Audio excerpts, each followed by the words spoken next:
2029 मध्ये सुनेत्रा पवार मुख्यमंत्री होतील. 2029 मध्ये सुनेत्रा पवारच बारामतीतून निवडणूक लढवतील. जय पवारांचं मोठं वक्तव्य. मंत्री चंद्रशेखर बावनकुळेंनी शिवतीर्थ निवासस्थानी घेतली राज ठाकरेंची भेट. सदिच्छा भेट घेतल्याची बावनकुळेंची माहिती. तर राजकारणामुळे मैत्री तोडणं योग्य नाही, बावनकुळेंचं वक्तव्य. मुंबई कोळ्यांचीच. मासळी बाजारामध्ये मासे कापण्यावर बंदी नाही. ठाकरेंच्या शिवसेनेकडून मुद्दाम षडयंत्र. महापौर रितू तावडेंचं स्पष्टीकरण.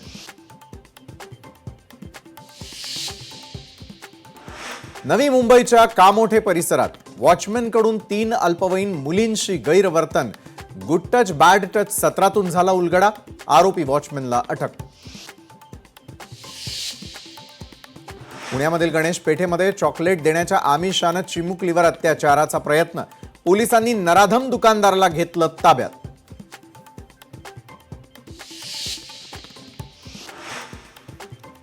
गोरेगाव नेस्को ड्रग्ज प्रकरणामध्ये पहिला जामीन मंजूर. इन्स्पिरिंग टाय कंपनीचा मालक आकाश समलला जामीन. कॉन्सर्टच्या ठिकाणी सुरक्षा ढिसाळ ठेवल्याचे होते आरोप.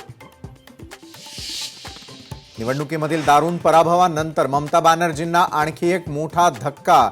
मुख्य सल्लागार, अर्थतज्ञ आणि महाधिवक्ता यांच्यासह अनेक निकटवर्तीयांनी दिला राजीनामा. भाजपचे नेते सुवेंदू अधिकारी यांचे पीए चंद्रनाथ रथ यांची गोळ्या झाडून हत्या.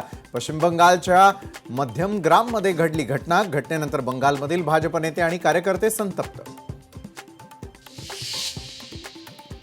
बहुमताचा आकडा सादर करेपर्यंत शपथ दिली जाणार नाही. विजयच्या भेटीनंतर तमिळनाडूच्या राज्यपालांची भूमिका. सूत्रांची माहिती.